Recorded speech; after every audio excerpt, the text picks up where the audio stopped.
Olá, bom dia, boa tarde, boa noite, torcedor e sócio do Clube de Regatas Vasco da Gama e Vasco da Gama SAF. Antes de começar a falar da matéria de hoje, queria anunciar que o Ananias, nosso analista dos jogos de futebol do Vasco, mandou um recado dizendo que não faria uma avaliação sobre o jogo do Vasco na Copa do Brasil do dia 1º de maio. Não porque é feriado, mas porque o Vasco conseguiu tirar um empate sem gols contra o Fortaleza na casa deles e teria que retirar tudo o que disse do time quando analisou o jogo contra o Criciúma, quando fomos triturados por 4-0. Para não colocar a culpa em ninguém, muito menos no ex-treinador argentino, ele preferiu avisar que daria nota 8 para todo o time, inclusive para o treinador. Mas ele reafirmou que fará todas as avaliações dos jogos do Vasco no Campeonato Brasileiro. A Copa do Brasil ele promete fazer análises sucintas como essa. Dito isso, vamos ao assunto do dia. E antes de começar, quero dizer que mudei o nome desse programa para Mais de 5 minutos, porque nunca consigo falar menos de 5 minutos. Mas prometo não chegar aos 10 minutos. Então vamos lá. O papo hoje é sobre as pessoas que vivem de Vasco. Começo com a torcida que se diz organizada e está se manifestando contra a 777.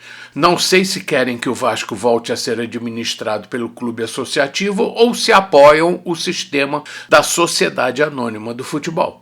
Eles ainda não se manifestaram sobre esse assunto. Algumas verdades devem ser ditas, e não é só por causa das derrotas e nem que elas sejam os únicos responsáveis pelo que acontece no Vasco que eu vou dizer isso. É porque sempre pensei assim. E talvez por isso meu canal não cresça o suficiente e eu receba algumas críticas. E para me manter coerente, não recebo um tostão com esse canal. E luto para me manter assim, gastando do meu bolso para dar minha opinião, sem me submeter a ninguém. Tente então você me acompanhar se quiser. Em primeiro lugar, todo mundo que aparece às custas do Vasco é responsável pelo que está acontecendo no Vasco. E não estou só falando de organizadas, mas também de youtubers profissionais, jornalistas e políticos de vários matizes, pois eles colocam seus interesses pessoais acima do Vasco.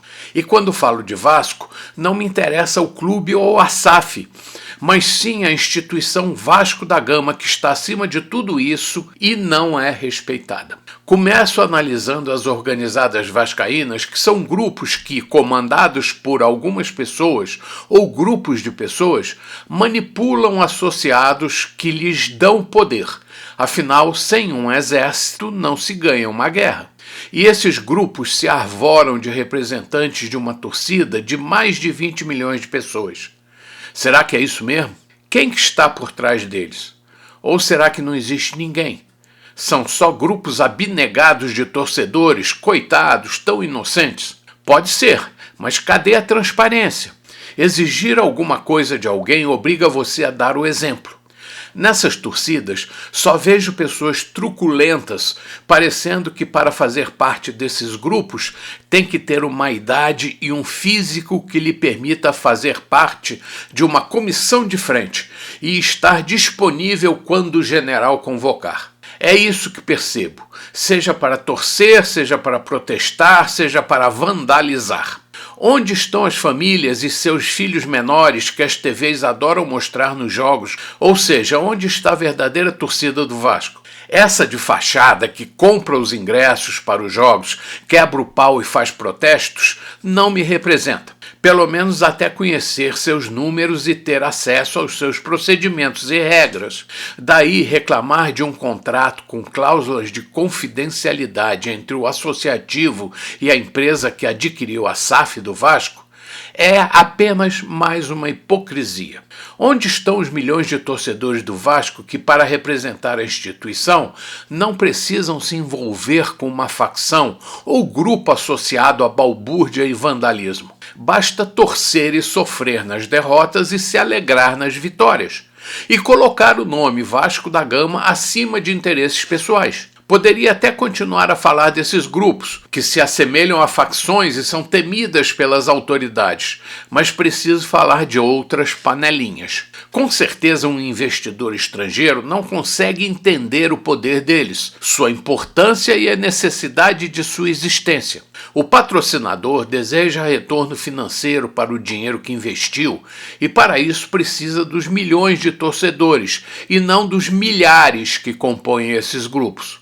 Claro que eles são muitos, mas a força que dá retorno ao investidor é a torcida que adquire material promocional e oferece apoio aos jogadores, que são os verdadeiros ativos da empresa, passíveis de ser negociados, render dinheiro e fazer a roda girar. E isso é um desejo não negociável para o dono da Vasco SAF. Agora vamos falar dos youtubers patrocinados. Repararam como os influenciadores mudaram o discurso quando as redes sociais se transformaram em instrumentos de remuneração de colaboradores? E posteriormente, quando aceitaram patrocínios externos para os canais mais poderosos?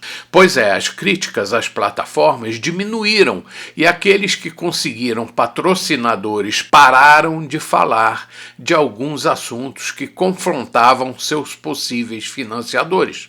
Quando a gente assiste alguns canais, percebe a mudança de tom em relação a alguns assuntos, sobrando para os mais agressivos meter o pau em quem está frágil e não possui costas quentes, como a 777, o clube, os jogadores que caíram em descrédito e dirigentes que saíram dos holofotes. É tipo o rei morto, rei posto. A tal da profissionalização dos canais que usam as redes sociais para ganhar dinheiro acabou transformando as opiniões das plataformas em instrumento para sustentar financeiramente suas iniciativas. É a nova vida para quem quer ganhar dinheiro sem se submeter às amarras que a legislação trabalhista e fiscal tem. Se isso vai proliferar ou o governo vai querer abocanhar uma fatia maior, isso eu não sei. Mas claro, nunca subestimo a sanha do Estado. Semelhantemente ao que está acontecendo com as redes sociais, também os jornalistas da mídia tradicional procuram se adaptar às novas regras do mercado. Acredito que a mídia tradicional deve migrar cada vez mais para a internet. Só não consigo medir com qual velocidade isso acontecerá. Quanto aos políticos, os tradicionais e os novos, todos continuam pensando da mesma forma, ou seja, se perpetuar no poder. Se você tiver tempo para pesquisar, poderá ver quantos políticos tradicionais e novos estão infiltrados no Vasco. Eles apostam na quantidade de torcedores ignorantes que ainda acreditam em promessas e torcem para que o Vasco fique muito mal, pois isso é sinônimo de obtenção de votos e apoio.